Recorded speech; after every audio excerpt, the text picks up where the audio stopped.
Slides look okay, Amelia? They look great. Great. Thank you so much, NASW, for putting these on. I think that they have such great value to the community and to providers and to veterans and their families. You know, our goal is really to improve competency by way of education.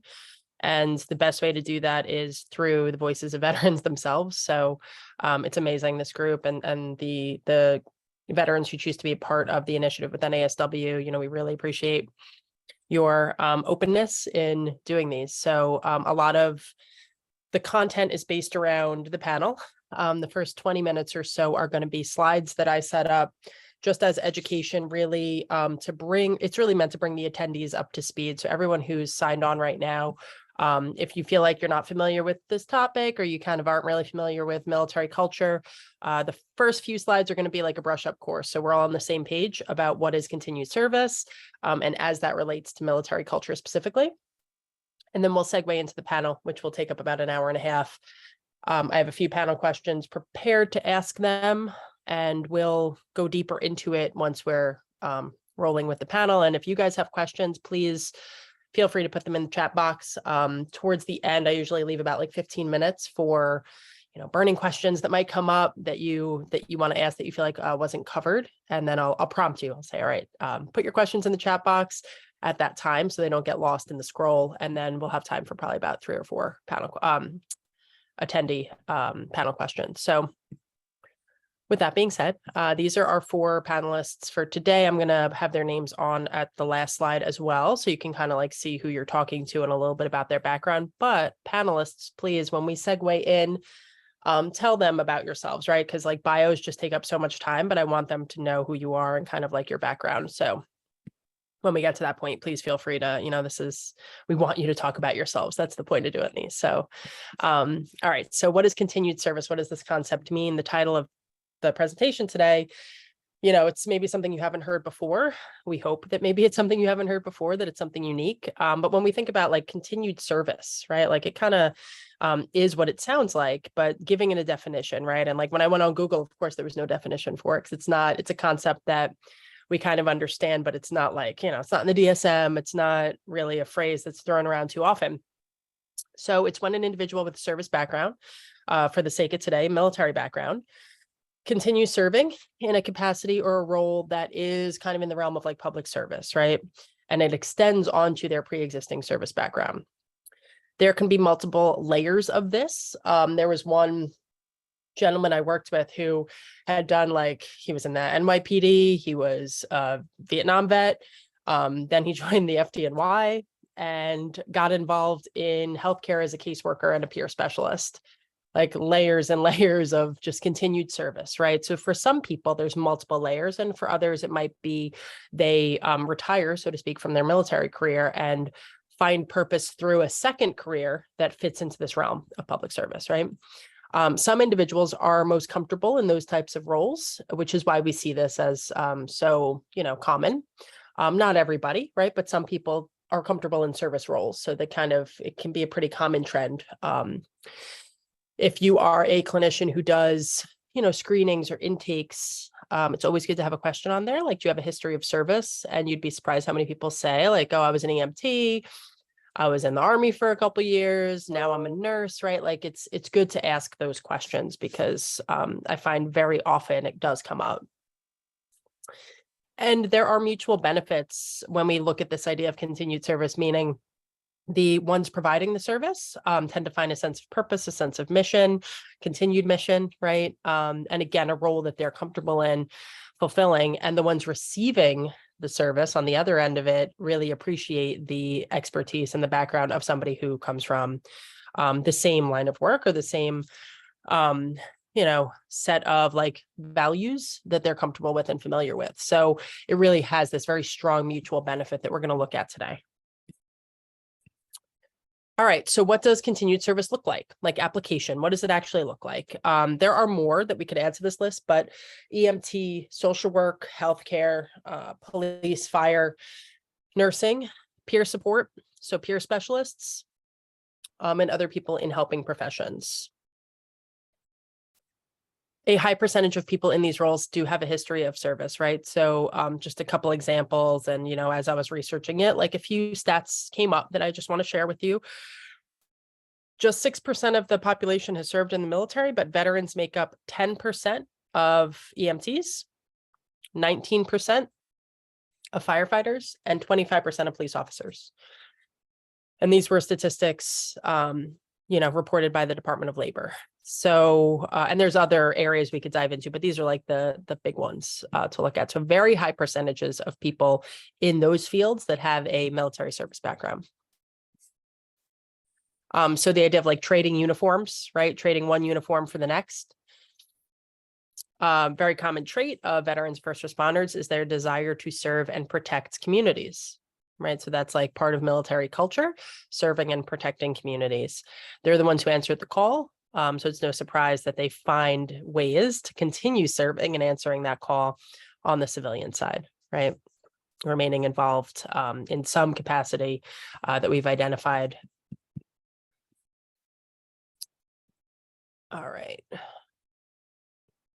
So there were some articles and a couple of like even agencies that I found when I was looking into this.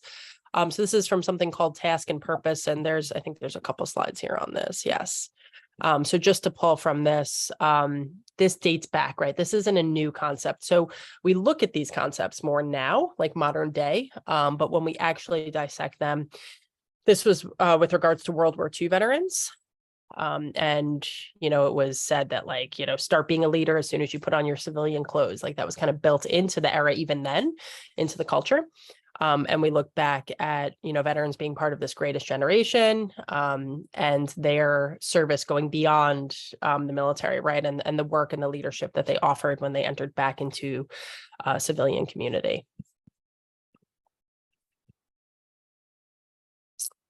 This idea of continued service I don't want to, like, I'm giving examples, but I don't want to pinhole us because, like I said, there's a lot of different ways that this can play out. So it doesn't really prescribe like how exactly what it looks like. Most common ones are kind of some of the ones that I identified, but it can look different, right? So again, with screenings, with intakes, when you're talking to veterans, when you're doing therapy or clinical work, just being open-minded to the idea of like, oh, okay, you found a way to continue serving, right? And what that might mean to the person, or maybe they haven't found that yet. And it's something that would assist them in their reintegration process. So there's a ton of information. I was going to throw in more slides on this because I have like a bunch, but I didn't want to make it too long. But the assets that veterans carry when they return to civilian workforce, right? So tons of benefits with hiring veterans and, the invaluable assets that they bring to the table also makes this like an easy transition for some, where they're able to fulfill these, somewhat challenging roles on the civilian side. Because they have the training, right? They have the ability to handle crises and really work well under pressure. Just a quick example, again, as I was looking into it, this is just a nonprofit out there called The Mission Continues. And I thought, okay, what a great title. It kind of explains what we're talking about today, right? So I haven't had like much experience with this agency. It looked great, but I did notice it. So I wanted to share that. This little blurb here, we may have taken off the uniform, but that doesn't mean we stop serving. Right. We empower veterans to continue their service and empower communities with veteran talent, skills, and preparedness to generate visible impact. Right. So it kind of shows that, reciprocity there. So there was this interesting study on camaraderie, and it kind of listed like all these jobs that had the highest levels of camaraderie. So this explains a little bit too, that mutual benefit that I described before and why a veteran might get so much out of transitioning into a role like this, right? So some of these apply more to the topic today than others, but law enforcement, security, military, sports, firefighting these are the top 5 jobs with the most camaraderie. And then if you think about why, like on the bottom, I just identified some bullet points there: shared mission, intensity, common goals, common enemy, right? Reliance on each other, shared trauma, right? Shared triumph. And the list goes on, because people always think, oh, well, that's really interesting. What else was on the list? So these were the remaining categories on the list here. Just interesting to see. And again, some reasons: just reliance on each other, interpersonal, people that need to communicate with each other, which applies to the first set, the first list as well.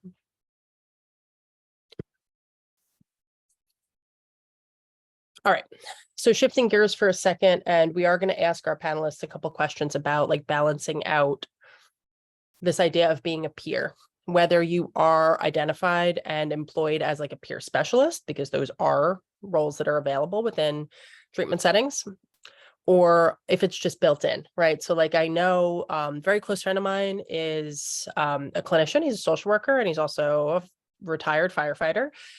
So he's a peer for our first responder services, right? But he's not trained as a peer specialist, right? So sometimes it's incidental that somebody has that background. Peers are also people that can be trained, right? So like someone who identifies like, okay, I'm part of this peer program, or I am a peer specialist, they have specific training in addition to the background. But for some people, it's just incidental where they're like, hey, like I serve as a nurse, but I also was in the military. So I get along really well with any patients that come through that have a first responder background. So we are going to talk about boundaries and self-disclosure, and really how people with that peer lens are able to balance out the needs of themselves, the needs of others, the power of self-disclosure, which can be a really powerful tool, but the effective way to use it. All right, so when used effectively, it can create this climate of mutuality, right? So it can really foster like a healthy relationship and a lot of gains for people that are, in treatment or receiving services. It could foster a really high level of trust and instill a sense of hope, right? So there was one article where it was talking about like the beauty of peer services, and the woman who was receiving the services was not in a great place. And it was, one of the titles was like, you mean it can get better, right? Like that was her quote, because she saw by working with somebody who was a few steps ahead of her, wow, like you're doing well, it can get better. Just our relationship alone is telling me and reinforcing this idea of like, keep going, things can get better. Look, there's somebody I'm working with who was able to get to the place I want to be at. So sharing illness stories, right? Like the negative stories of this is what I went through, can validate and tell people like, you're not alone, I've been there as well. And sharing the recovery stories can give hope and motivation. Usually there's some sort of combination of both of these that occurs in the peer relationship.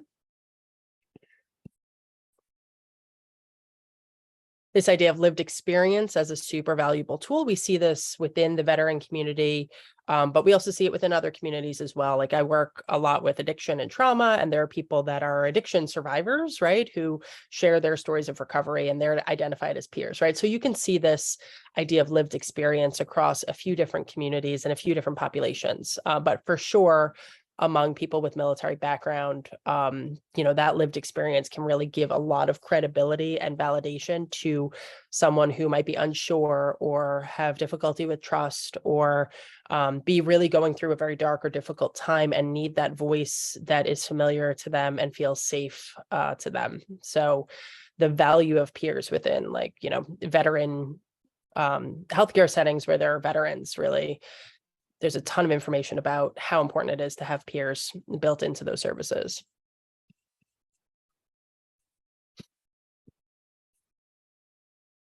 Especially on quote unquote the front lines in our community, right? So it can be like, we see this a lot in healthcare and in treatment settings, how important it is. And I'm speaking to, mostly clinicians here today. So you probably are in some type of treatment setting or private practice where things come up sometimes that are considered a crisis, right? I think the next slide has there were some statistics on like the outcomes being highly improved by integrating peers into treatment settings. Again, veterans who find this sense of continued service in other fields, they're highly capable, they're highly trained already. So the benefits really just go on and on in terms of meeting the needs of people, especially people that, again, might be in crisis. So veterans who have peers are more likely to keep their appointments, to access additional treatment methods, and meet other important health benchmarks, which, the scare tactic is like the statistics out there in the veteran community with regards to mental health, suicide, and overdoses it's high, unfortunately. So this call to really do better is real.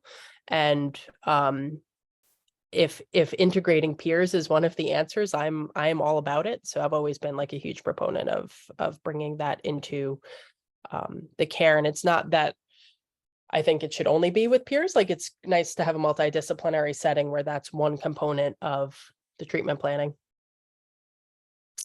So boundaries, which we're going to ask some of our continued service panelists today more about, but really boundaries within these roles is about like setting limits, setting expectations, taking care of yourself within the relationship. Because if you're giving too much or you're over investing or it's bringing stuff up for you, there's certain ways that peers are really able to manage that.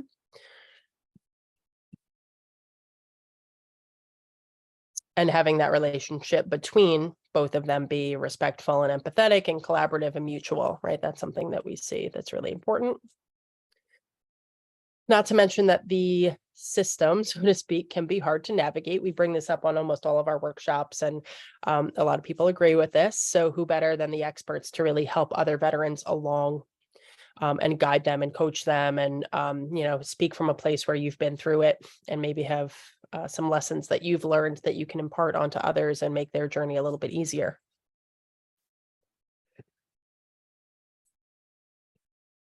Military values, right? So it was so hard to find like something that captured all of the branches. So there's a lot of overlap between the branches, but every branch has a little bit different set of core values. But we see a lot of, similarity here in terms of, respect and duty, drive for success and teamwork and honor and courage, right? So this language, although yes, these concepts are important in the civilian community and to civilians, these are really, a lot of veterans live by this code and potentially for life will live by this code. So this comes across through language and communication and adherence to, different types of rules and structure. And it's something that really, I was going to say it can't be trained. It is trained into them through the military, but for like a civilian provider, for example, that language might not come natural to you and it might not be something that's trainable to you. So having someone able to speak the language and talk the talk in this, this concept of continued service really can go such a long way. And for those providing the service, again, giving that sense of mission, that sense of purpose. And a couple of the panelists brought up this idea of like, maybe I had some negative experience during my service, right? So this idea of redemption tied to maybe moral injury or trauma, this idea of I'm paying my dues or I need to continue service and continue sacrificing in some way because the mission goes on. I feel like it's unresolved for me, right? And my way of dealing with that is to keep providing for others. For a lot of people who go through survivor's guilt, like finding that sense of purpose on the other side, whether it's through volunteering or finding a career that wraps around that, it can really overcome the feelings of regret or the feelings of guilt or wanting to continue the fight, right? Like these are things that we hear sometimes. So this sense of purpose, sense of definition and identity can really assist many veterans in finding like their next chapter. These were slides from one of the last presentations we did. I just wanted to tie back into like readjustment. Bottom line, readjustment can be pretty difficult, right? And if this is something that really has the strong benefit on both sides, it's kind of a no-brainer, right? So some of these questions of like, where do I belong? What's my purpose? What do I want to do? How do I accomplish it? How do I make a difference, right? I mean, I could say I've worked with thousands of veterans and families over the years, and for so many of them, and again, it's not everyone, but definitely the majority, over 50%, I found that that's really the answer for them, finding some way to continue their service. Because after service, there is this idea of post-service development, right? So we look a lot at like, pre-service, what's your family of origin? Why did you join? During service, the time in, right? But after service, like sometimes we don't pay enough attention to what that development looks like and what those phases look like. And many veterans will say that they feel stuck, right? Because life goes on and they're kind of like still in their like psychological state of serving. Like I still want to find a capacity where I can serve and feel value in what I've done or what I want to keep doing. So this idea of post-service development can really be like satisfied by what we're talking about today. And we hear new normal, right? Like developing that new normal. And for some, they're just like, I don't know what that's going to be. I have no idea. I can't even start to think about that. And they apply to jobs or to schools and then feel like they keep hitting dead ends, right? So if you're working with somebody who has that disposition or that pattern, right? And again, like I've seen it over and over again where it's like, oh, well, you know what? Then I found this nonprofit and now I get to do, something with the veteran community can really move them forward, right? And help with that feeling of stuck.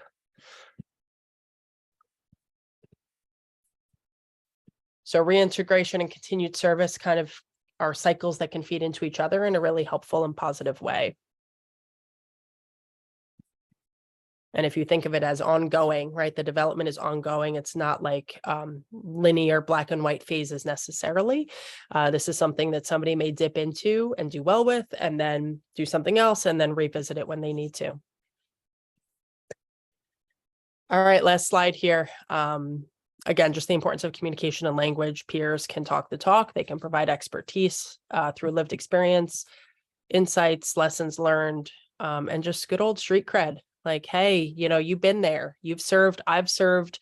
We're going to cut through those first few layers of, whatever it is, like uncertainty or mistrust that you might have with a civilian provider and really move things forward. And I have not served. I am a civilian provider. And I've worked hand in hand with a couple of peers who we were able to collaborate and really move some mountains. And I think that's what it's all about. So we are going to segue into talking to these panelists themselves who've had these type of experience with this idea that without like over analyzing this topic, which we're about to do and we have been doing, the relationship itself between peers is validating. Just the existence of that relationship is validating. So that itself like has all these layers of benefits without even having to dissect them or talk about them, which is a beautiful thing. So these are our wonderful panelists for today. And I would love to turn the floor over to them with just a first kind of basic question. Introduce yourself, please, while you're on the panel. And in your own words, like, what is continued service? Why is it important to you? Why is it something that matters?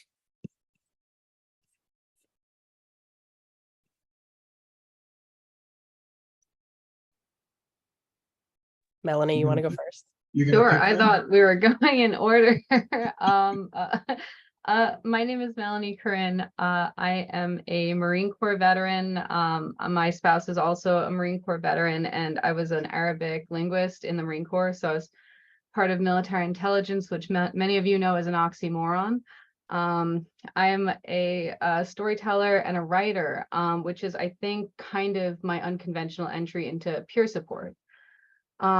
And so after the Marine Corps, I went to Fordham. I got a degree in creative writing. And from there, since my graduation in 2020, I have been doing peer support institutionally and also like from a mutual aid perspective. So I have done both peer support that has been supported systemically by an institution or systems, but also peer support that is grassroots mutual aid. And I think for me, what is so interesting about continued service for veterans is there's like a subgroup of veterans for whom like continued service is how they work through their entire their experience. And I think that so much so I've been surrounded by peers and loved ones, colleagues, fellow veterans, that continued service is what saved them.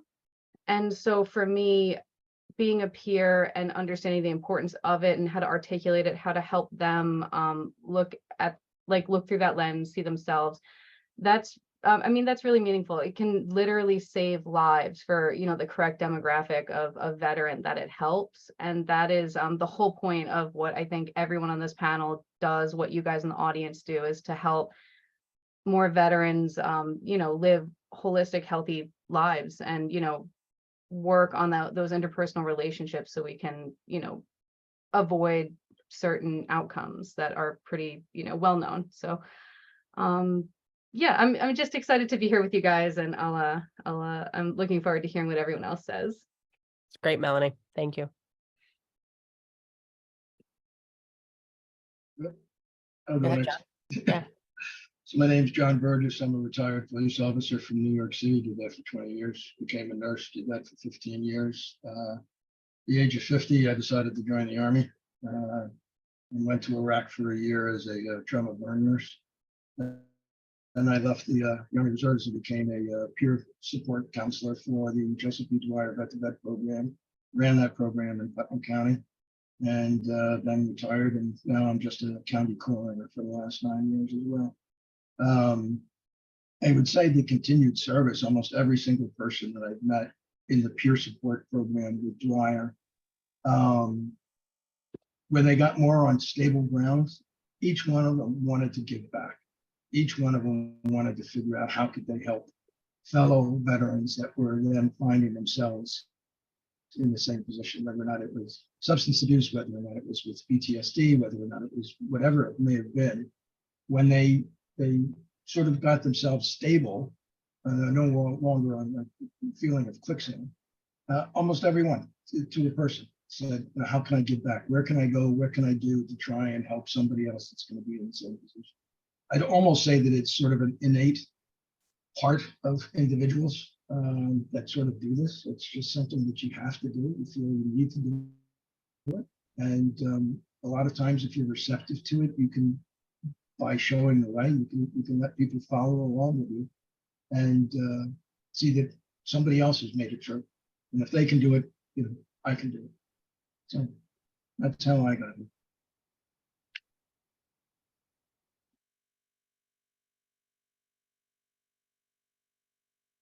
Mike?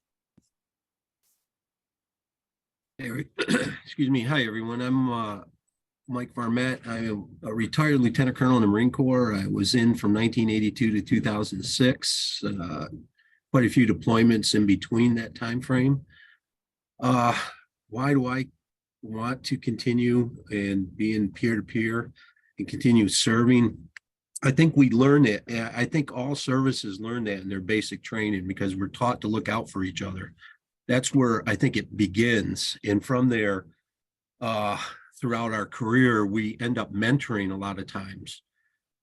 Every time we're given a job in over a certain unit or a squad or so many, we have to take care of our people. And that's the way it's structured in all the military services.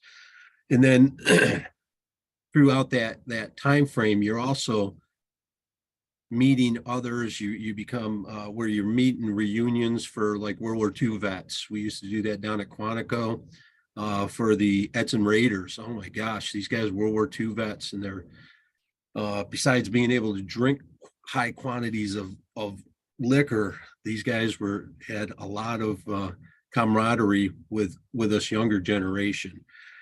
I think part of the problem with why I like to continue service is that I think all of us military vet, as we get out, we have this misconception. When I get out, I'm out.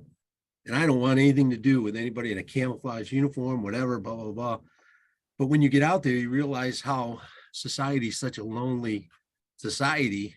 And that's where you get lost, is in that. And by having peer-to-peer, we are able to bring back, a lot of the veterans that have gotten out and start helping them, mentoring and bringing them down certain pathways. And one of the things I like about the peer-to-peer or being a peer is our availability. We have a different availability because on a peer, you can make up the schedules and meet people and do more. Nothing against anybody that's clinical or anything. It's just that those are they're needed greatly, but a lot of times in the peer, the availability for somebody calling up late at night or send you a text is and you're going to continue on serving and helping them, mentoring them or get them to the VA or the help they need. So That's why I do it. Great points, Mike. Yeah. Tim? Hi. Hi, I'm Tim Scott, and there's just so much to say here, but so I joined the Army Infantry with the idea of being a scout and doing reconnaissance work, and that's what I am doing, long and short range reconnaissance work. And I joined the military because, well, my dad's a Vietnam vet, but he died young because of his military service. And then he was in the infantry in Vietnam, and I went in because I was lost. In presentations I do with my group and another group like this in Connecticut is talk about, my high school experience I was a special ed kid, and it was one of those things where drinking, football, and fighting was my priorities. And so juvenile arrest record that I was racking up led me to joining the Army. Had to get 2 waivers. And so when I went in, I loved it. I loved the training. I loved the camaraderie. And as Mike said, I really relate to it, is peer support starts with that camaraderie, those bonds, when we're the indoctrination process and what we go through with each other. And not only through our training, ongoing training, and just, spending most of our lives together, and then through our deployments. And I was deployed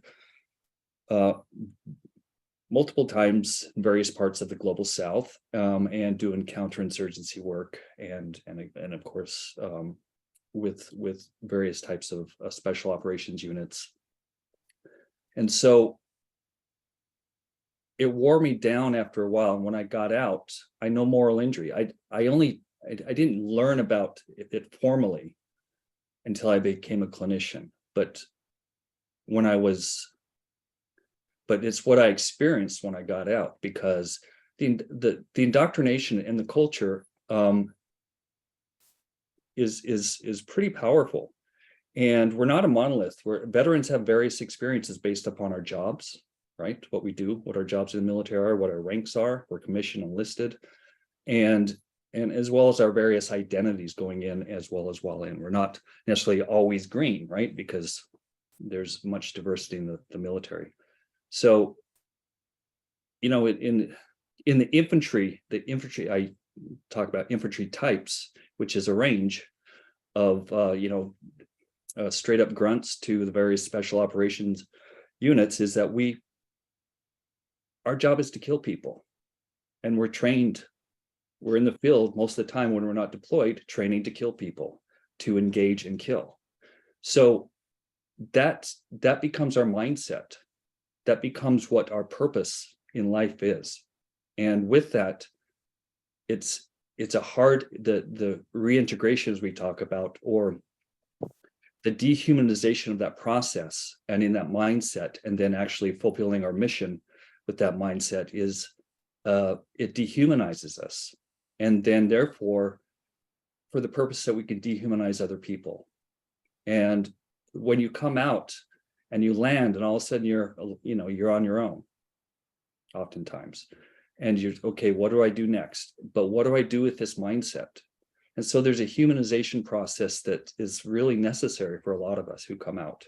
And I think for, even if you're not combat arms or infantry, but even just the indoctrination process is intended to be, you're obedient to an authoritarian command structure, and then we are going to effectively say, that's the enemy. Now your job is to you dehumanize them. But first, the indoctrination training is going to make sure you're dehumanized so we can do it to others. So how do we come out of the military and start becoming fully human again? Is a really big piece of our transition, and it's not easy. And again, we have varied experiences, while we're in, and then of course when we get out. So the continued service for me is I didn't, after the only job I could get right away is with a private security contractor, and I did that for about a year, and of course that only made things worse. So I didn't want anything to have to do with the military. I didn't for a long time. I really didn't want to engage with other veterans. I just wanted to blend in to society. And what I've learned is a lot of veterans also, want to do that. There's a lot of veterans who don't identify as such for a long time or ever. So in doing that, when I found the path to social work, and I tell this, I'm a social work educator now, is that social work saved my life. It gave me that, it was a new form of, it was a form of redemption of a type of service that was serving other people, especially in the values, social, economic justice, human rights, was to be able to serve in a new way, to have a corrective experience. And again, in humanizing ways. And so that process was really important to me. And then I eventually I did come back around and start working with other vets, and in time as peers in more informal situations with various groups. And a lot of it was activism. Veterans for Peace, Iraq, Afghanistan, Veterans Against the War, now called About Face, as well as Veteran Service Corps, where I work with out in the Dakotas with Lakota Land and Water Protectors and veterans on an ongoing basis. So it's not the traditional path of being able to, there's a thread of social justice-based activism as service, but involving veterans. And so veterans who are inclined to do that, and with it, this term healing through service is kind of a mantra that a lot of us have taken up, is that our service in these other dimensions of that is redemptive is kind of, is a way that we find healing, if not managing, and a new form of camaraderie. And so yeah, so I do a lot of mentoring now in my role in this stage of my life with students. I work with student veterans as well as younger veteran social workers. In Connecticut, we're a chapter of the NASW, Veteran Social Workers of Connecticut, fairly new, but we do a lot of educational work, but we also just bond. I can say that at this point in my life, my best friends, my closest friends are veterans. And including younger veterans and older veterans and some, peers around my age. So, and, I still have that military snobbery, is that I still relate mostly with former infantry vets too. There's it's kind of a thing, I don't think it's fair and I don't think it's right, but it's still that there's identity, because that's where my bond is. I didn't deal with anyone else except, when I went to the hospital or went to the PX or whatever else, but anyway, that's my first story. Thank you. Great points already that everyone is making. So I know the answer to this is going to be like at all stages, but I'm curious what comes to mind if I ask you, where in the reintegration process is it most vital to have those touch points with a peer? And or like for you, where was that? If you had that experience, where was it, like these moments of, wow, I really needed to connect with this person at this time in my life, like it was crucial to me, and that was just the experience I had where this person swept in and really helped to shift things for me. And if you didn't have that experience though, like where would you say it would be essential to have peers really face to face with veterans?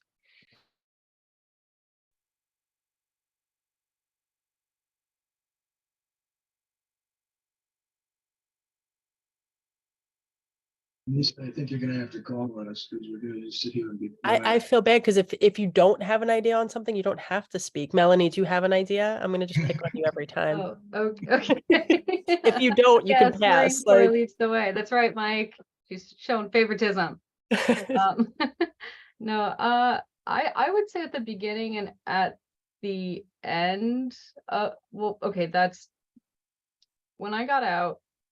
I was looking for mentors. Like I could not really find any. I didn't know what I was looking for. And to Tim's point, like the military is so inherently, even if you go in and you have a no trauma, overall like good experience, and there was no singular incident, right? Like it is a very commodifying, you become a GI, you don't own yourself, right? There's and some people like they're fine with that. It doesn't like linger, they can shrug it off. I have met several rare veterans that were like, yeah, no, I served, it was great, no issues here, no need for anything, I'm fine.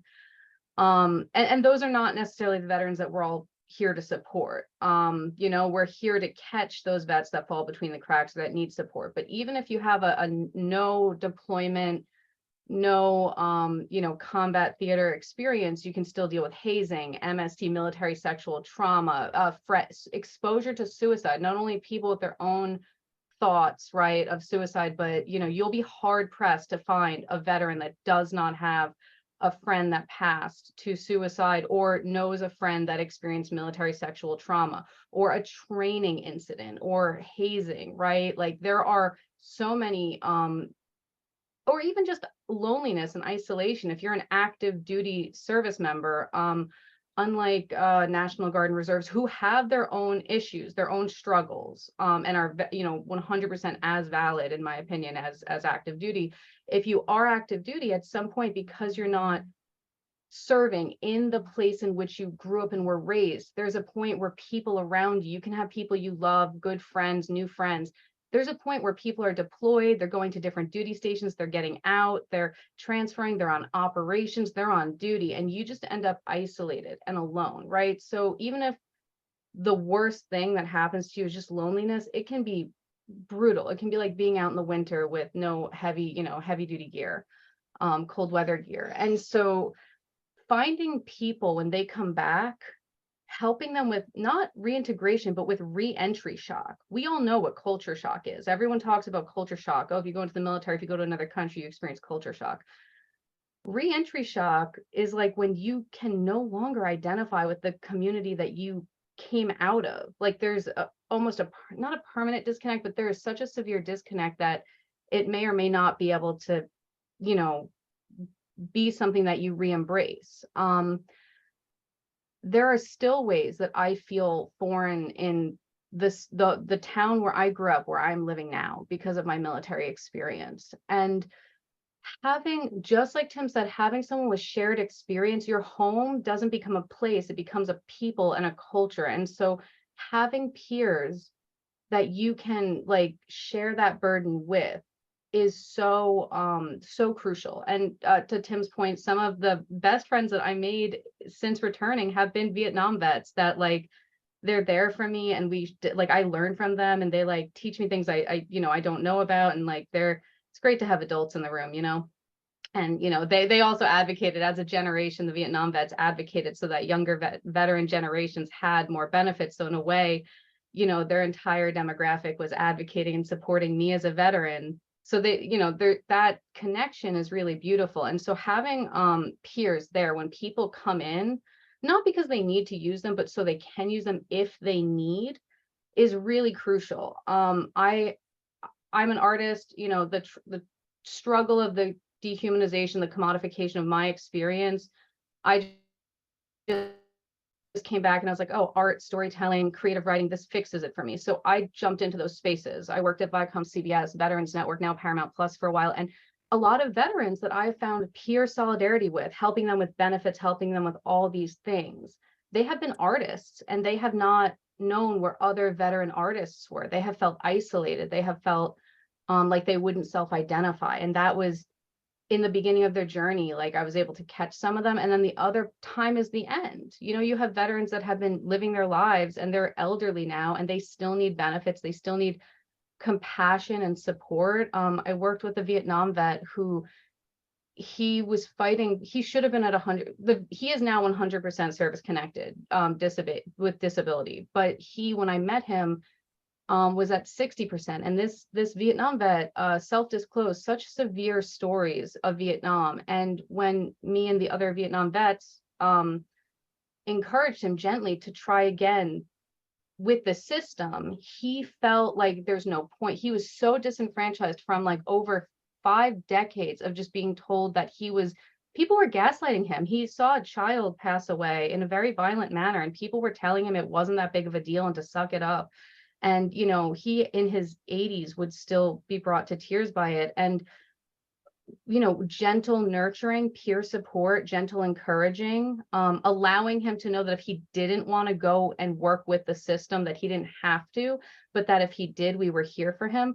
He went from 60% to 100% in like a year, and he came back and said, you guys, I have a new lease on life. I don't feel, I think living is worth doing now because I feel validated. It wasn't about the disability money. It was about the validation, the systemic validation that, you know, he wasn't a liar, that what he said was real.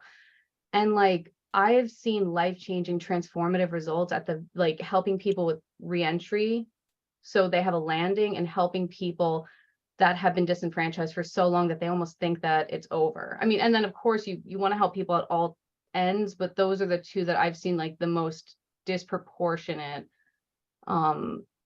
results from. Sorry, that was like a long rant. I'm sorry. No, I mean, I think it was great. And I like that you brought up the idea of like also targeting the needs in conjunction with peer services. Like in general, connecting with peers is great, but if you're connecting with peers that have similar interests or can help you find avenues or outlets or meet like a specific need, I think that that's, I mean, it just amplifies like the power of that. I don't know if it's safe to say this around all these clinicians, but it's kind of like, it can be kind of like case management without being a case manager. I don't know what that entails, but it's a lot of resource research, facilitation, compassion, and checking up and like empowering other people to be their best selves. But like, if someone said, what is the difference between a peer and a case manager? I would just say like, well, what's the difference between a case manager and a really, really, really good friend?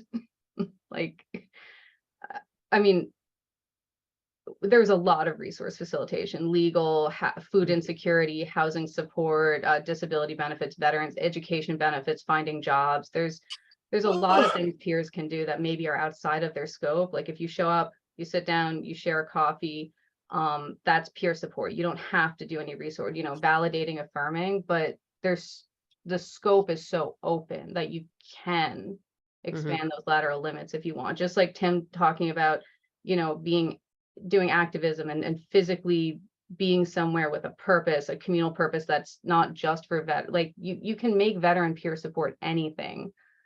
Yeah. That's great. Yeah, well said. Others thoughts on like touch points that stand out to you with connecting veterans with peers or you yourself? I think, you know, connecting, I can't stress enough how beneficial peer support is in all ways that it appears. You know, for me, it was a little bit different than everybody else here, but it was, you know, one of the things is trying to understand that for 8 years, I didn't really tell anybody I was in the military. People knew, but, you know, it wasn't really, you know, something that I did all the time. And, you know, my job was an OIC or officer in charge of an emergency room of a combat support hospital or an ICU. I ran both of them. So my job was really herding cats and then making sure that they were prepared to go to war. But I didn't really tell anybody for 8 years. And, you know, I associated with some friends and stuff, but that was about it until I had a problem. And when I had that problem, then I started looking back and realizing that problem had been existing for a lot longer than I had supposed. That's when I sort of felt I needed help. And that's when I got involved in peer support. I can't stress enough also something Tim and Melanie both mentioned.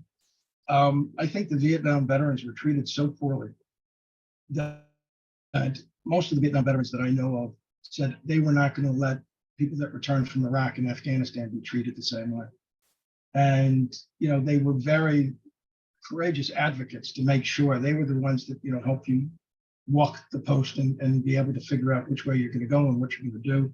You know, they were the ones that suggested, you know, how I could get help and going to a vet center and things of that nature. So I can't downplay peer support in all facets of it, whatever it shows up as, whether or not it's painting, writing, horses, you know, just meeting, you know, like I said, meeting for a cup of coffee. You know, I'll meet you for a cup of coffee. We could sit down and just BS for a little while. that really gets you connected to those individuals. And then you can sort of start to move forward. I mean, one of the things we used to say in Dwyer was like, look, I'm not going to say you're broken. I'm not going to tell you I'm going to fix you.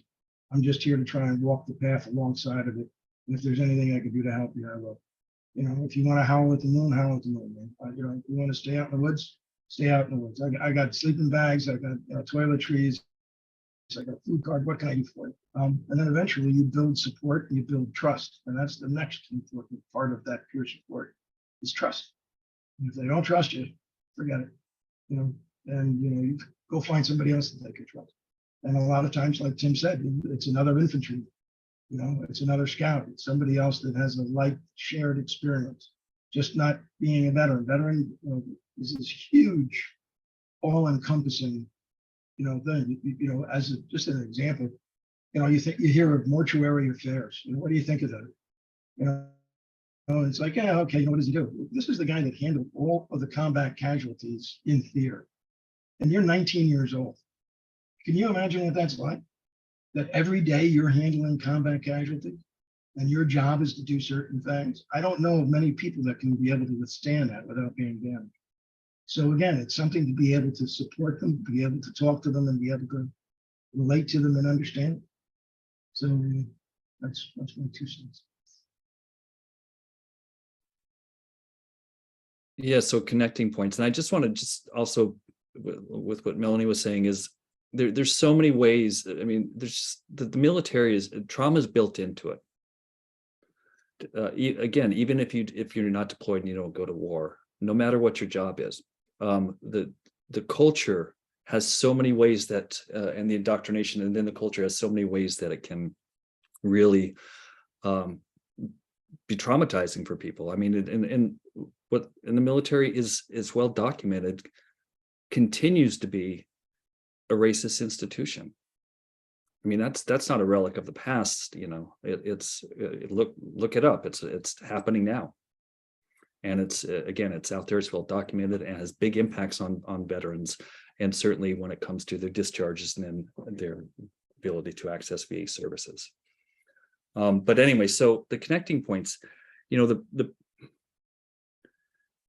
having peers. I know as someone who. The peer mentor thing dynamic is something that resonates with me most. Is that having mentors, and I can just quick story is that what really kind of brought me back fully into embracing my veteran identity, and with that, working very actively with other veterans in social workers and in activism, in advocacy, is that. There in 2016 there was a big resistance struggle going against the Dakota Access Pipeline in South Dakota on the Standing Rock Lakota Reservation, and there was a militarized response to peaceful water and land protectors just trying to protect their sovereignty rights and their water source from extractive industry, oil industry in this case, pipeline, and that so there was a lot of people went there in solidarity into these camps, frontline camps, into the blizzards of the winter of 2016, 2017. But there was a call out also where it was about 3,000 to 4,000 non-native vets mobilized, organized, and we went out there. And in doing that, to be human shields, because we were seeing what was happening on TV with when it comes to the National Guard, the military, certainly Homeland Security, and the state police and sheriff's offices in that area, is that they were treating Lakota people on their own land as insurgents, and so then conducting counterinsurgency operations against Indigenous people and standing up for their rights. So a bunch of us went out there, and through, it was frontline stuff, and it's like, yeah, this is grunt work. It's awesome. I love it, but it's also really hard. But we on the other side, who we were opposing were others in uniform. Very law enforcement, federal and state law enforcement, county law enforcement, but also the National Guard and various active duty military forces too. And so what we there's a lot of vets went out there, and it wasn't ideological necessarily. They just couldn't stand to see what was happening right here. And so the people were talking about their oaths. We go in, and part of our oath is to the Constitution, to protect the Constitution against enemies, foreign and domestic. And in this case, it was the domestic peace, and the enemies were the people that we once identified with and still do, but also that we were on a different side of that now. We were with the insurgents. And so that, it was amazing. And I say non-native vets because Indigenous people in this country are the highest serving ethnic group, usually for economic reasons, but also, based on more. Tim, can I just jump in to say during Vietnam, at a time when most Americans were being drafted, about 90% of all the Native Americans that served in Vietnam signed up. Sorry, I'm going to jump back out, but that's an amazing, amazing statistic. It is. And so then subgroups of us formed who were non-native vets who were there, who traveled there. And through our service during those times, I spent, I had the luxury of because of my job at the time to spend, several months there pieced together in pieces. But then a group of us formed called Veteran Service Corps, just kind of loosely, and then who we bonded with in doing the frontline work out there, is that then we were mentored. We were brought under the wing of the Standing Rock and the Cheyenne River Sioux Tribe, a veterans group in their American Legion post. And most of them were Vietnam vets. And so they became our mentors, and they invited us to live on the reservation, helped us find and put us up in housing so that we can continue our service after that the pipeline resistance camps had been raided and shut down. And so through there for years and continually, it's my second home now. And that a lot of veterans who went there, and again, their service in this way, in a way that is, again, it's redemptive in many ways, and it's healing through service, but it's kind of for a bigger cause, and it's not just outside of ourselves, but it's also when it comes to a larger kind of cause for liberation, really, right? You say social justice, but it's liberation.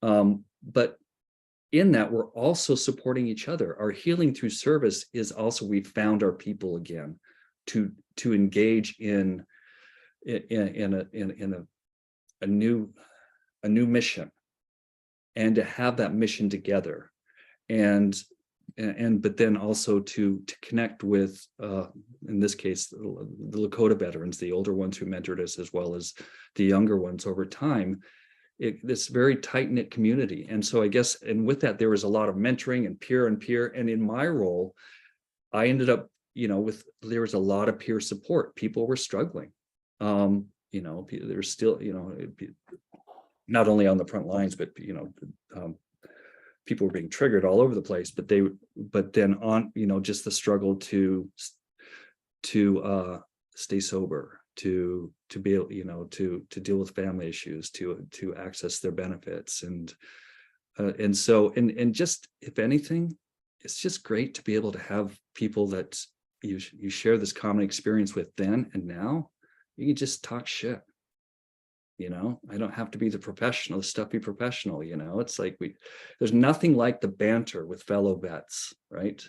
I don't know if I'm sure everyone relates to that. I don't know how officers feel about that, what they do in their private spaces, but enlisted shit talking is the best. And it brings me back to my working class roots. Anyway, I'll leave it there. That's why you speak slowly with Marines. Thanks, John.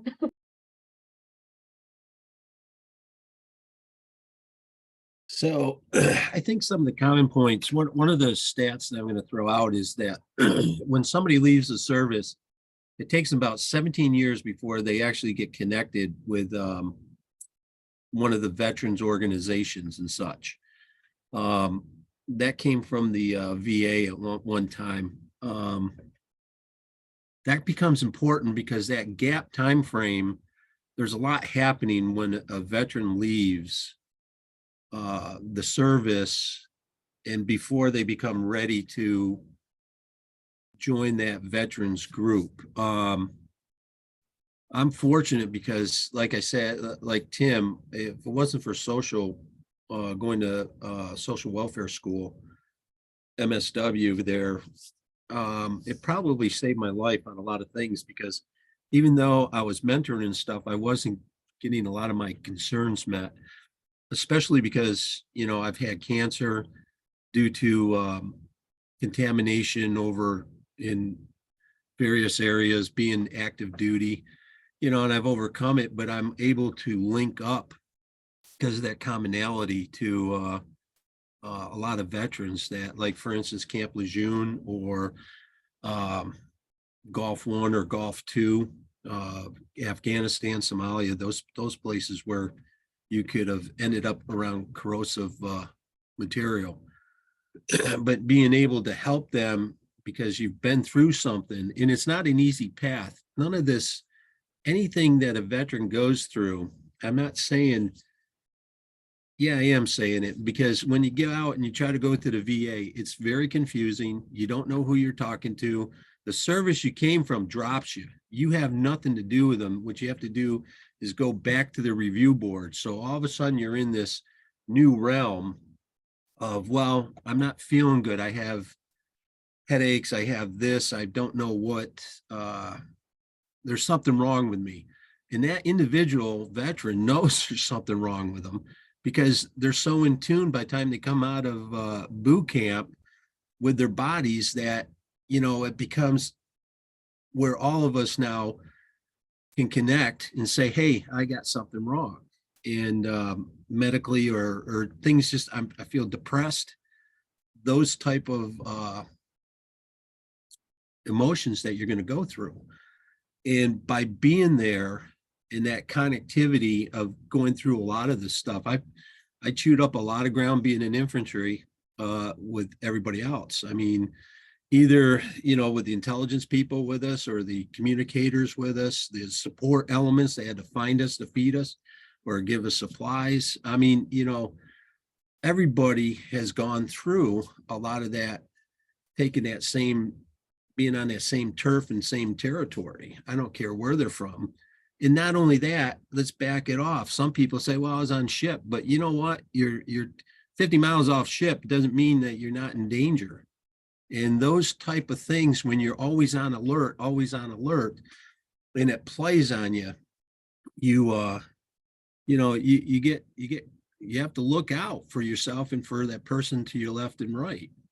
And those are some of the commonalities that somebody's been through, and they've basically, it's nice because then you can start communicating. Once you do that, I don't push anybody into any of our groups, Veterans Plus or any of the other groups that we run up here. I just introduce them, and you just, actions speak a lot louder than words, because that's all they hear. Oh yeah, do this, do that. And if they need something to get connected or figure out a pathway to get into the VA, or why the VA does something, or no, you should check this out, you should get registered here, do this, you're able to do that. And it gives you a sense of accomplishment of, helping that veteran. And then they're going to get that trust. And that's when you start linking together, and everybody starts realizing that camaraderie that they missed and that they need in the peer-to-peer. So that's all I got. I can So- add something to what Mike said. I just wanted for people to understand, big VA, you have to come to them. Like, there's really no VA outreach to find the people we were talking about. It's really, you have to go to the VA and you have to have guidance on how to do that. And usually the individuals that have been there before you. So it's not just like, you show up at the VA and, you're going to be taken care of. It does not work like that. So I'm going to ask, a question that I'm sure a lot of people have, but may not want to ask. Can you talk about how, like, the potential for peer connections maybe go wrong or not go as planned, or Like I'm just thinking of like, could somebody be triggered by working with a peer, or could a peer themselves, become overwhelmed or overinvested, or like, how do you navigate that? Oh my gosh. Yeah. Oh my gosh, guys, as a young female Marine, the amount of times I have accidentally, by accident, just by existing, I once had it's a generational gap because, and most Vietnam vets are not like this, but that's a huge thing about peer support, is understanding the spectrum of experiences. Just because like you're all service members, you all deserve respect, support, and professionalism. Mutual respect is like the basis of peer support. And the amount of times that I have worked with veterans that have had I've seen veterans get into arguments over race, religion, politics, and we have always found like a respectful way to bring people back together by leaning back on those veteran values. But as a peer that provides service, it's not an equal relationship. If you're engaging in a peer relationship, it's mutual, you have shared lived experience, but it's always important to remember that you're like, peers are peers because they have been through the process, their healing process, right? You guys call it in process when you're working on your formative, I think. I'm a layman, I'm not a clinician, but you're farther along in this process and preferably more stable, preferably, like we're human.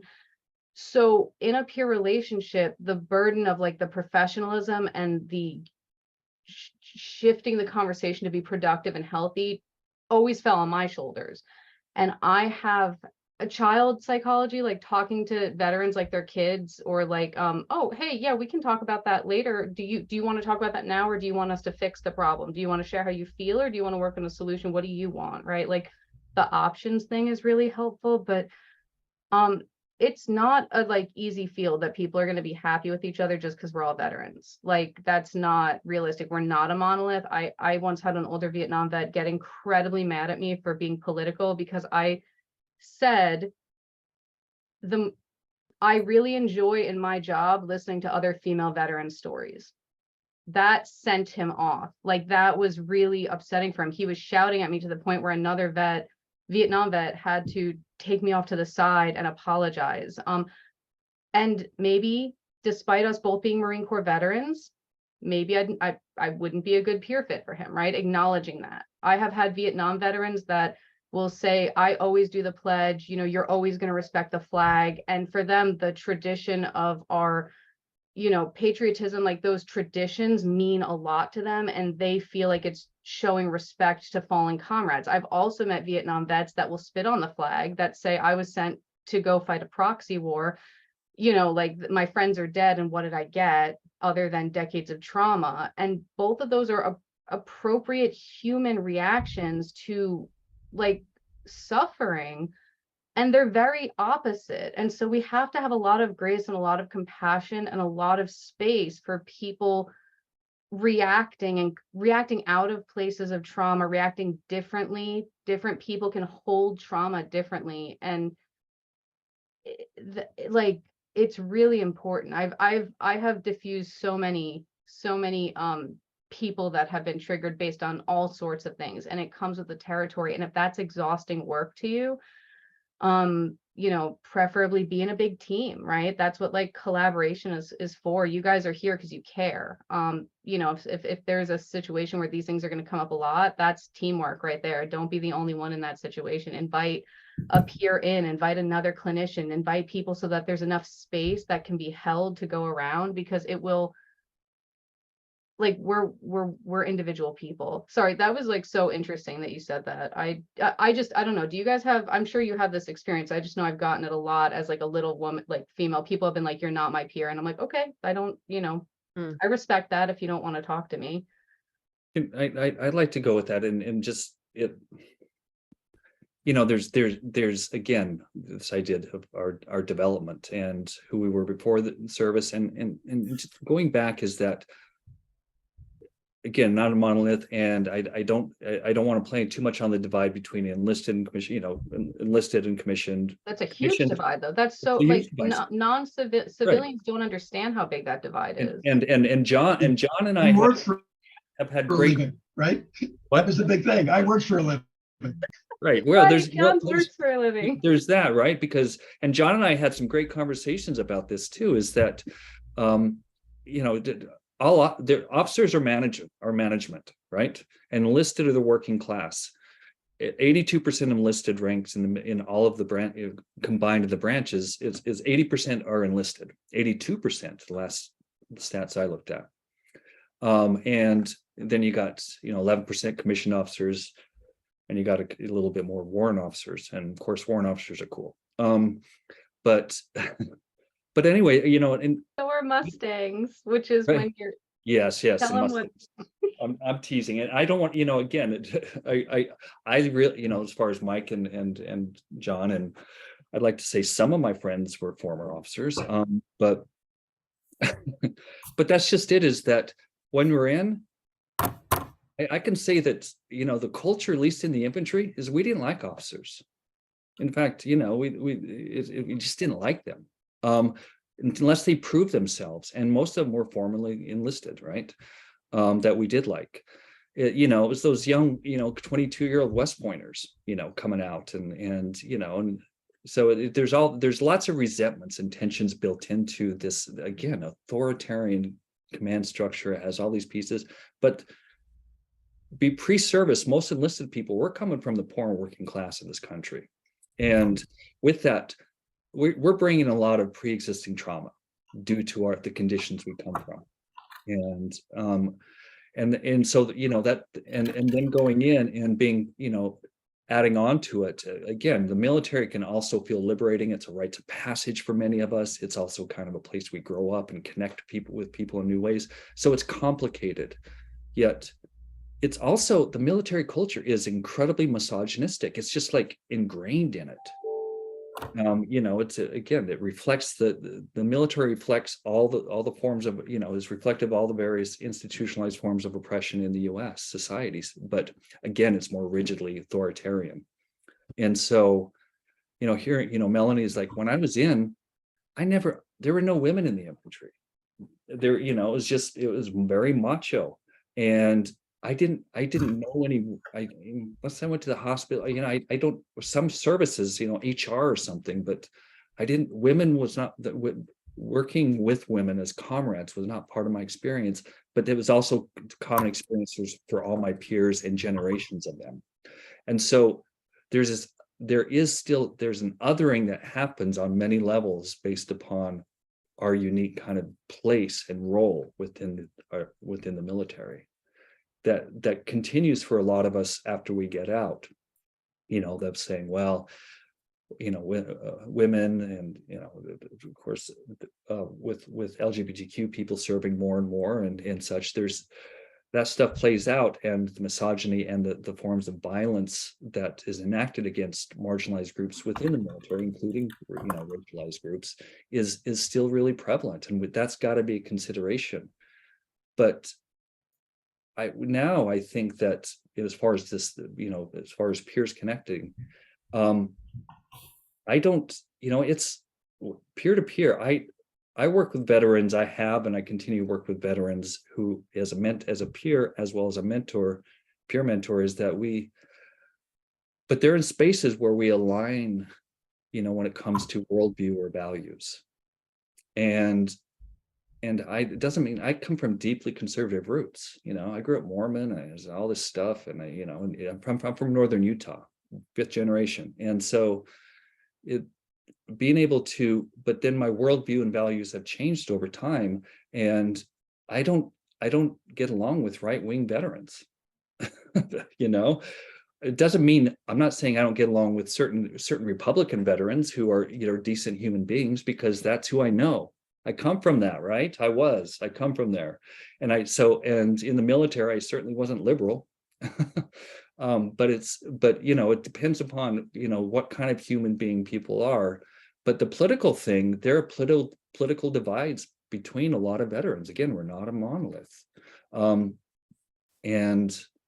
it upset it, just recently, in our larger group, me stating that I'm not patriotic.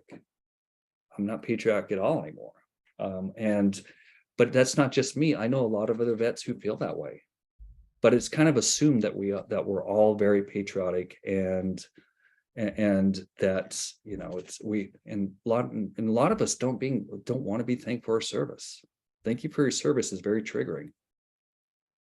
I Um, got free college from my I think that service. was I don't one need to thing- be thanked. Yes, I ma'am. don't personally need to be thanked. I got free college. I got a VA home loan. Like you guys pay taxes. Like I appreciate you guys. Yeah, let's thank me for my service by helping one of our Vietnam vets. I'm with Tim there. It's very Yeah. jarring. Let's thank a Vietnam vet for their service. That's what we Welcome can do. home. Welcome home was always the big one because they never got that. But you know, one of the things about with Tim, what Tim's saying, and I've had a discussion with a few people on this. I accept that position from somebody who's been in war, you know, and you know what the ugliness of what it is, and why wouldn't you think that this is not a great thing? So you can appreciate everybody that's ever done something like that, and they're valid. That position is extremely valid, and you should be able to support it and support them. And sometimes it's not that easy to do that, especially if you're in a room with one of Vietnam vets and there's an open bar. But usually, that's when it becomes a little difficult. But again, there's all these little divides. I mean, I was a little bit different because I was a cop for 20 years in a ghetto, and I was 50 years old and I didn't take shit from people. And my people were like a little unit. My unit was my job was to save your life if you came to me. And that was a cohesive unit, and we all had to work together, whether we were officers or enlisted, whatever it may be. And that was something that you had to do. But you worked with it. And I think one of the things, maybe Tim would agree, is that if you can trust your officer, then they've made the biggest step to being there with you. If you think this guy is just an idiot, and I wouldn't follow that guy around the corner, then things are a lot more difficult. But if you can make that trust in there, that's a big thing. Go on with stories about that with people that were my higher ups that brought me up on charges, just short of GO 15. But because again, it's you run into people that are just that difficult. Regular Army, this is the way it is, end of story. And again, I wouldn't follow them around the corner. I wouldn't trust them to take care of my dog. Amen, John. I agree.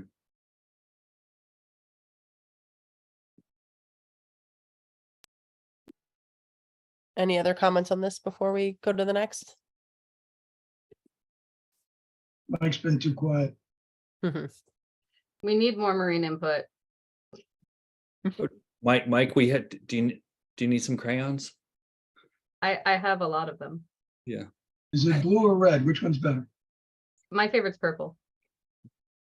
I don't know. I got the 64 colors with the sharpener in the back. Man, that was the best Christmas present John could have sent me. I think there I think there's a lot, What the hell are these people talking about? If you guys have Marine friends, get them the bubblegum crayons, because it's a Marines eat crayons. That's the stereotype. When I was deployed, our Navy corpsman had a big bowl of crayons, and the amount of Marines that walked in thinking they were actually gum, thinking it was a joke, putting them in their mouth, and then of course the corpsman left them there because they were good people. Yeah, it's a way that we jokingly infantilize or say Marines are like children. Mike, did you have a comment? No, I understand where they're coming from on the officer part. I mean, there's officers, senior officers I dislike very much, but in the long run, they're void of that. That's why we're structured, because when you get that, a lot of them, they start off. It was funny because I always thought it was funny. I had a sergeant that when we went to Okinawa, he had a family with 3 kids and financially stable. And here I am, a second lieutenant, and shouldn't be trusted with a driver's license in Japan. So, those are just some of the things, but it's the way the culture is set up. But there's, as you go by, what happens, a lot of people, if it didn't say that up there, a lot of people don't even know. I actually, they knew I was in the military, but I don't, you know, my rank, once I'm done, I'm Mike, when I retired. There's so many different things. And if you're going to continue your service, you can't live on your rank. It's just not viable. I mean, you're not there to be structured like that. You're there to gain the trust and friendship of that veteran so you can go on. I mean, there's a lot of things that you have to be aware of. And a lot of times the officers are the ones that I have the hardest time with because they don't want to admit when there's issues with them. They just don't, they're not as open. They can't be seen as weak. And neither can the other veterans, because the veterans themselves, you can't be seen as crying. You can't be seen as this. And amongst ourselves, like I just had a veteran and his brother is, pretty bad off. And I was actually shocked how he let loose. And all I could think of is hug him, because that's the only thing, I didn't have words of wisdom or anything and nothing. What are you going to tell somebody that's there? So just being there with them and letting them, vent to me is fine. I don't need any wisdom. I don't need anything like that, except, hug them, let them know, hey, brother, this is the situation and I'm with you.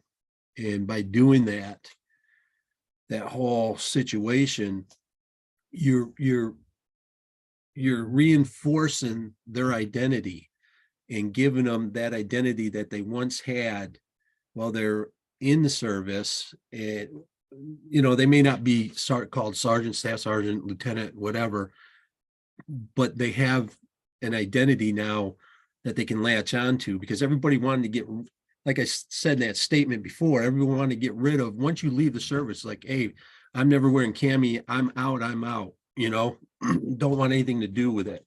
I didn't go For to the some VA young vets, Mike, especially some young Marines, it's like they're afraid to say that they peaked. Like if they embrace their veteran culture, it's like they're admitting that they've peaked and that they will never do better than that. So they kind of like hide it away. Mike, have you seen that or felt Yeah, that? I mean, a lot of them hide it away, which is, I mean, I did it, so that's why peer-to-peer becomes very important, because everything they're doing by nature is the same thing I did and everything. And I'm still doing things. I mean, just admit, because of the Camp Lejeune water and having cancer of that type, I mean, everybody in my command from 58 to 64 has died. And I feel bad because it's like, are you kidding me? And I'm very sad because I lost friends over something that started in 1953. And so my trust with the government, well, that's one of the reasons my trust in the government kind of lacks. But when you're there, you're not doing it for your government, you're doing it for your buddy. You're doing it for that person to your left and right and everything. And those are some of the things that when peers stay together and linked, we become such a strong force. And war is terrible, and I'm against war myself. It's like, hey, when you need to use that type of force, you better be ready to use it, because I've seen Vietnam vets. I've seen things where I was in Afghanistan and stuff, and I mean, come on, not to be political, but a lot of those triggers come back and you end up being, I love it up here in the Adirondacks where I can trust the deer coming by and the moose and stuff. And, they don't give me any lip. So it's I pretty think good. that was one thing with the peer support. I'm sure Mike was the same thing. Nobody knew my rank. I didn't introduce myself. It was just by your name. And you meet them someplace, you give them that great big hug, and you cry together. And the story about telling people not to cry. My favorite rank, just as a point, was second lieutenant, because that's one step above idiot. And so everybody would see you and go like, no, okay, and go to somebody else. But, nobody knows their ranks. And if somebody meets you in a peer support program and they introduce you as like, well, I was a colonel, and okay, go to the next guy. Most of everybody that we've ever spoken to who's never known their rank, it's just, my name's John. And then sometimes they'd call me sir, and I would tell them, sir is my father. My name's John. Yeah. Mike, I just want to also, John, thank you. But, and Mike, just to what you said, you really want to really learn not to trust the government, join the military. And doesn't matter what even once you come out and what your political affiliation is, that's pretty common, at least in my experience. I haven't looked at it, it's anecdotal, but it's really common over what I've learned from fellow vets over the years. So you're all doing great. Super valuable feedback and insight. You have some nice comments in the chat. I've been keeping an eye on here. In about 10 minutes, I'm going to open it up to the chat box for any questions that our attendees have.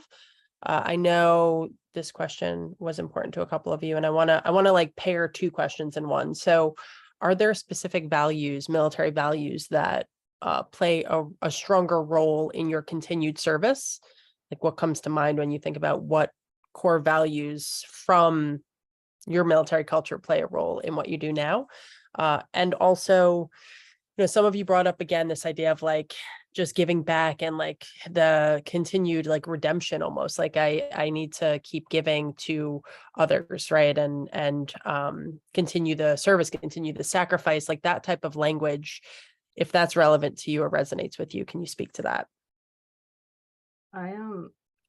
Okay, so I want to, if anyone here in the chat, if anyone has a veteran colleague, is a veteran, and is wondering why they go so hard, right? There's this stereotype, I guess it's positive. So there's this like reputation of veterans like being super good at their job, super consummate professionals. I want to share some of the cultural indoctrination we get. The way in which, and this is going to apply to everyone here on this panel, the way in which we are socialized that is different from first responders, because veterans are a type of first responder, right? You have your EMS, you have your police, like, John was probably an exceptional cop because of this thing. And it just puts us in disarray with every system, every institution. We are socialized, unlike any other first responder, to make mission at the cost of our lives. That is something they teach us in boot camp, and that is something they drill into our heads. If you need to get this done, you might have to die to accomplish it, and that's something that is okay. And you have to start squaring away with that now in boot camp, in training, in the fleet, and you have to internalize that you may have to die to accomplish the mission. Your life will freely be given in pursuit of the mission. That is what signing up means. Officers, police officers, they're assets. They need to make it home safe. That is what they are taught. Protect yourself so that you can go and serve another day, right? Firefighters, like EMS. Now, I'm not saying there aren't fatalities. I'm saying that they are thought of as assets to their field, which they are. Veterans, right? Service members are taught that our lives do not matter more than making mission. Our safety is not paramount, right? That is something that I'm saying it a lot, I'm repeating myself. It's beat into us. It is drilled into us. Now, the Marine Corps has a thing, and I think Tim, John, correct me if I'm sure you guys have some version of this, especially you guys being like infantry, but the Marine Corps has this thing called commander's intent. It's a doctrine that means if the person at top, the CEO, right, the commanding officer says, we're gonna capture that tree on the hill, right? And then I'm just like a low-ranking private. There's 400 people between me and the commander. If every single one of them dies, I have the autonomy and the authority to capture that hill however I need. If everyone else above me dies, I need to make that hill get captured. I need to make that happen. That's commander's intent. No matter what happens, what changes in the heat of the moment, the mission still stands, and everyone needs to be able to accomplish it, whether they have institutional support and community or whether it's just them out in the cold. So when you take these two things together and you combine them, you get this socialization of I will accomplish the mission no matter the cost to me, no matter what I have available to do this with. So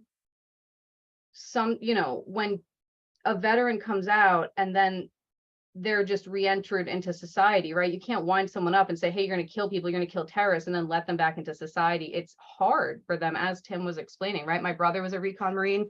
He's talked about this firsthand, about how they were, they were indoctrinating them, kind of encouraging them to get excited at the idea of extreme gratuitous violence against anyone. And, he was able to like walk it back and be introspective, but, that's rare. And so those values will make you burn out. They will make you go hard. They will make you like move heaven and earth to help your vets as a peer, help your community as a cop. Like, I promise you, non-veterans did not have John's drive in the police force. I'm sure of it, because he was socialized with those veteran values. And then you have moral injury. Moral injury is not just, I'm a good person, I don't want to kill someone. Moral injury can be, like Tim said, I'm a human being. I'm not a machine, but I'm living every day being treated like a machine. So when you come out and you have the more, even like a gentle moral injury, not that I killed someone moral injury, but that I'm a human being. And for the last 6 years, 5 years, 4 years, I was treated like a object, right? That messes with your head. So when you come out, those values, those experiences will absolutely mold you as a peer to just like, the work ethic will be insane. So I want you guys to understand that that's not healthy, but that is something that exists. That's just it's a socialization thing. It's not fantastic, but when you guys talk, like when we hear about self-care, that is not something we're trained to do. That's not something we were allowed to do. I mean, Marines, they tell you, if you look at the doctors, they're like, you're malingering, right? I am a competent, professionally, like successful young woman, and I still shake when I go to the VA to my primary care provider. I still feel like a hypochondriac. I feel like I should not be there. I avoid doctor's appointments because Marines shouldn't really be going to medical. I've been out longer than I've been in now, I think. So it should go away. I hope it goes away, but it's a fight. Like, there are ways that we get socialized that aren't healthy. So with that said, I do just want to jump back to just what Inisa said to Patrice Beetle's question. She said, as a civilian in the chat, she said, as a civilian, I don't have this cultural understanding. Am I still equipped to help? You guys, if you have no military understanding, you are more than equipped to help. We are grateful for you, because we carry a lot of baggage with that experience. Sometimes it limits us in how we can help. Sometimes it wears us down. Sometimes it's like overwhelming and scary and too intimate and too personal. Some of the best veterans advocates I have met in my time have been civilians, and I am so grateful. And you don't need veteran family to be, valid in this field. If you are here listening to this panel, if you're taking time to get your CE credits with veterans in this community, we are so grateful. And you can hold the space and compassion. There will be veterans that only want to talk to other veterans, and that's okay. We can't change that. What they're comfortable with is what works. But for those that are willing to trust, your openness, your ability to ask questions, your desire to learn, and your non-judgment is really, you are so valid and you are so valuable, and thank you for being here, because these things are scary. I just told you that, like, my husband right now, him and his coworker who's a Marine, they have if there's an active shooter, they fantasize about this at work. They have if there's an active shooter that comes into our law firm, we're going to go handle it while everyone gets out. They're civilians now. They don't have to be doing that, but they are both ex-Marines, and that is what they've decided. And I'm like, you could just run out the door. And they're like, no, if someone's going to come in here with a gun, that's it. We would rather die than let them think that's okay. And I'm like, all right, cool. Got a wife and everything, but no worries. Like, that is the indoctrination, right? And that's just them. That's their culture. So you're going to hear things like this. You're going to hear weird things that are shocking. Like, it's okay if I die. It's okay if I burn out. It's okay if, like, I break down. I'm not a person. You're going to hear weird things like that. You're going to hear things like, yeah, we were really excited. We killed that guy. It was awesome. You're going to hear things that are really depressing. Like, we killed that guy and it was terrible and I can never sleep again. You're going to hear people say crazy things like, oh, I have my friend committed suicide, and, I feel bad, but, sometimes that just happens. You're going to feel like indifference towards it. exposure, or like just having that non-judgment is really what you can do to support. Because we're gonna like, we could do 100 hours of panel, and we don't have the time to get into the literal depth of commodification and psychological like adjustment that people go through from the military. Sorry, I talk so much, but like I really needed you guys all to hear that. Can I say something? In reading the comments and everything, that this is only one aspect of a toolkit, is peer-to-peer. It tends to be very successful in it, and you don't have to be military. Some of the best objective thinkers that I've experienced, especially in PTSD and such, never served in the military. And they have some pretty good, I think it's the March timeframe, some of those people, that doctors and PhDs that will be guest speakers during that next NASW, hit it all the ballpark. But it's something to be aware of, that using one tool in order to get to them. Some, like I read a couple of them, I think Patrice, no, you don't have to have the military background. Another one I read, where your Navy, of course, a lot of times we don't want to talk to military sometimes if you're in the military, because everything gets back to the command. So that's something you have to be aware of. Don't ever give the impression that that stuff is getting back, unless it's something along the lines of suicide and such. So this is just one mechanism that works quite well, because we're utilizing that path. That's all I want to say. I was going to mention two parts if I could quickly. One of the things that Melanie had mentioned, but I think it's summed up in task and purpose. It's basically, I think if you took a bunch of veterans and put them in a field or something and just didn't give them any direction and didn't say anything, they'd be wandering around bullshitting. But if you tell them, okay, I need you to do this and do this and do this, it'll get done. And that's one of those things. They have a task, or they have a purpose, they'll get it done. And one of the things we were talking about, crying. Unfortunately, I made somebody cry. One of the things, as a medical officer in the middle of nowhere, somebody decided to blow up a village. And so lots of casualties. And one of my medics was crying. And I went over to that medic and I said, step over there, get out of the room, step over there, get yourself together. And, for some people might say, well, that's kind of difficult. But my thing is, when a person's laying on that table looking up at us, they got to know that you're going to save their life. And that if there's anybody better than that, there's nobody better at doing that in that room at that time with you. They've got to believe it. They've got to know it in order to survive. And if you're crying, that's not going to happen. So get yourself together, go over there, take your time, then come back because I need you. And they did. Unfortunately, it's a young girl, and maybe I was a little bit on the cruel side, but like we're talking about with the military and the perception, you have to present this wall, this that you are competent at what you're doing. You are the person to go to. You are the one that is going to save the day. You are the one that's going to make this right. You are the one that's going to make the change.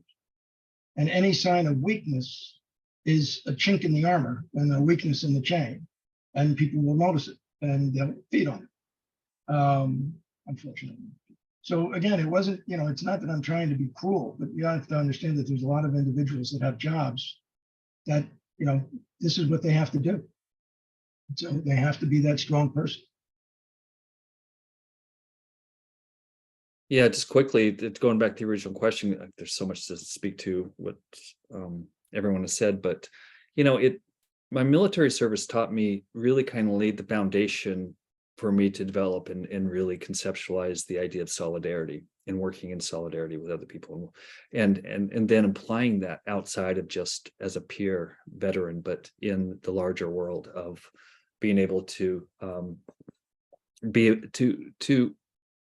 have this larger mission, which the old thing, free the oppressed they liber, right? And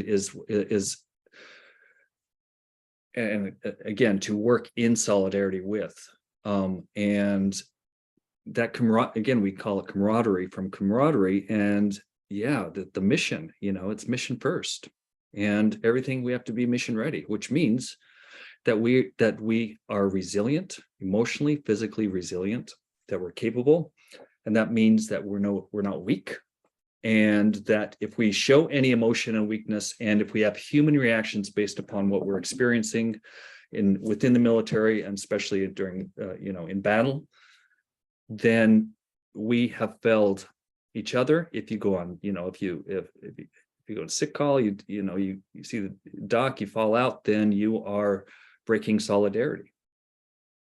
And so this idea of mission first and mission ready again comes back to that you're not fully human, and nor should you be, because if you do, you're letting down your peers, your unit, and your country.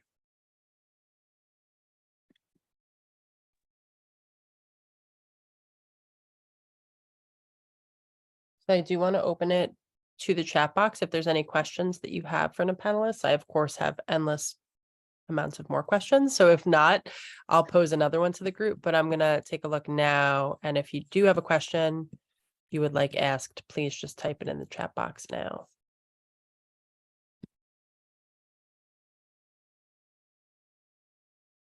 We'll give everyone a moment to see if any thoughts come in.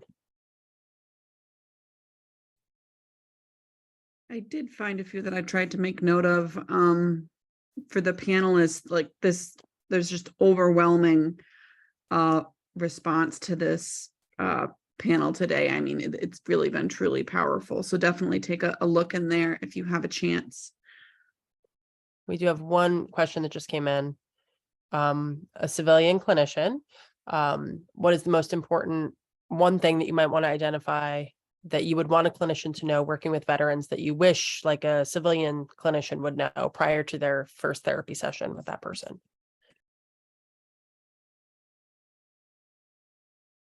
Never say, how does that make you feel? Non-judgment. We say a lot of really weird things that we're embarrassed about saying. And you guys are human, so I know like professionally you're all supposed to be non-judgmental, but veterans, I've talked to other veterans, we freaked ourselves out sometimes talking about what's in our heads. So just whatever confused panic you feel on the inside, just like the bearing to go with it. Yeah. I would say, as a longtime clinician, and I've worked with some vets, that wasn't focused on my practice before I started teaching, but it was as a trauma clinician in various realms. But I would say that as clinical social workers, and of course there's probably some other clinicians here that aren't social workers, but generally I can just remember your values and our values and ethics, and understand that we don't make assumptions. Don't dehumanize veterans by assuming that they fit a certain profile, or that this constructed kind of idea of what a veteran is, be it the stigmatization, the pathologizing, and the really kind of the way of being one-dimensional people. That we are multi-dimensional people, even if we don't present with it right away. There's layers like everyone else. We have various identities, and to do our jobs, be curious, get to know that person as an individual. Do our assessments, do a thorough biopsychosocial, spiritual, cultural assessment. Make sure you do person or client-centered work.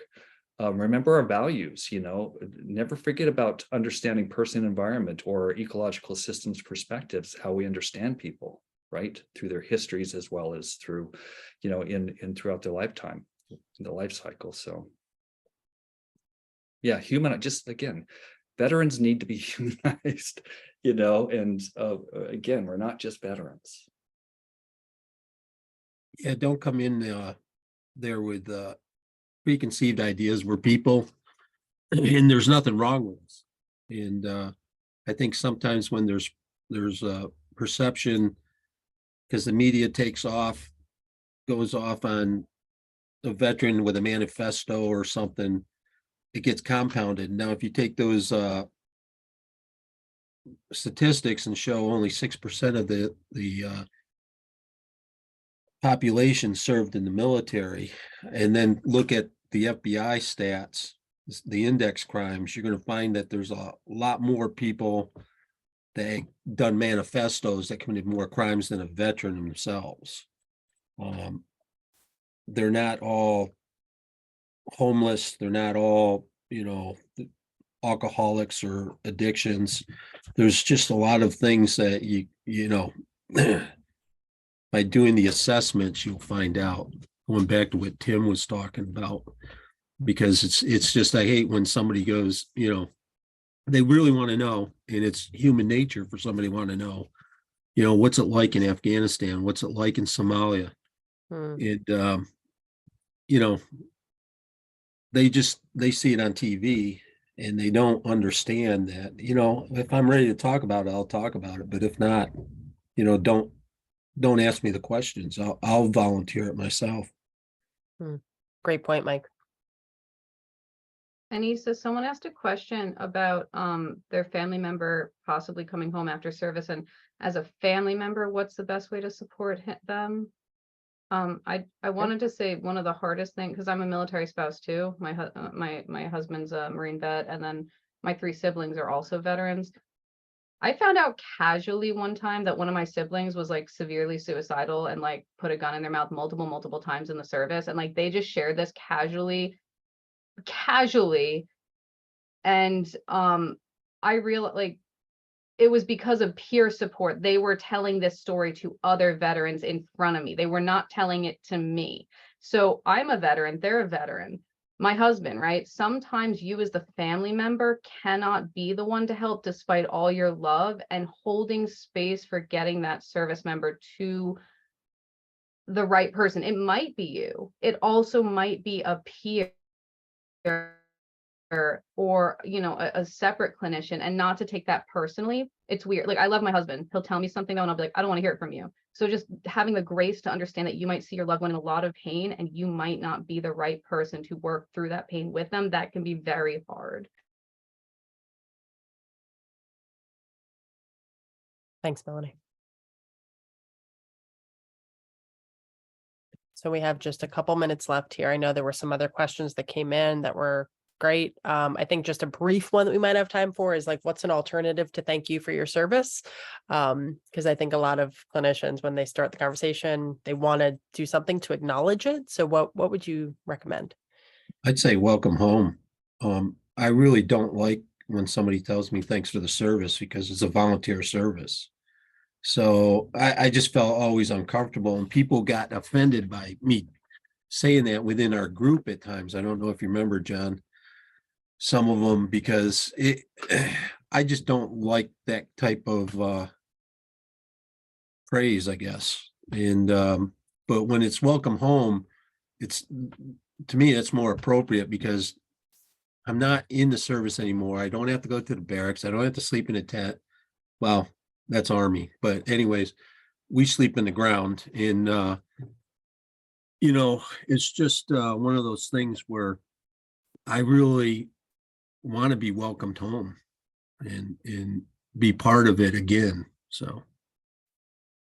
That's Pogues in the Army. Okay. Army infantry. You know what?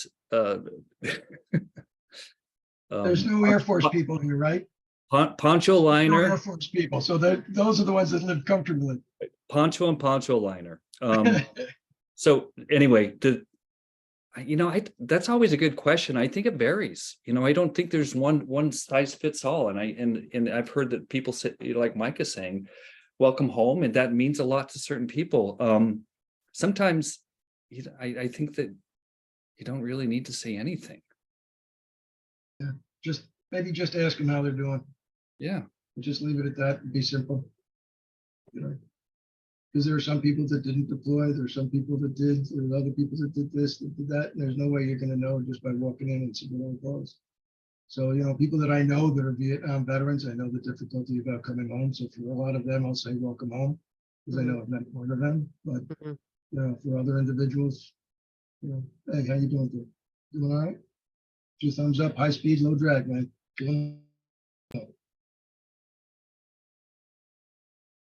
Well, I just want to recognize and appreciate these panelists today for giving their feedback, their insights.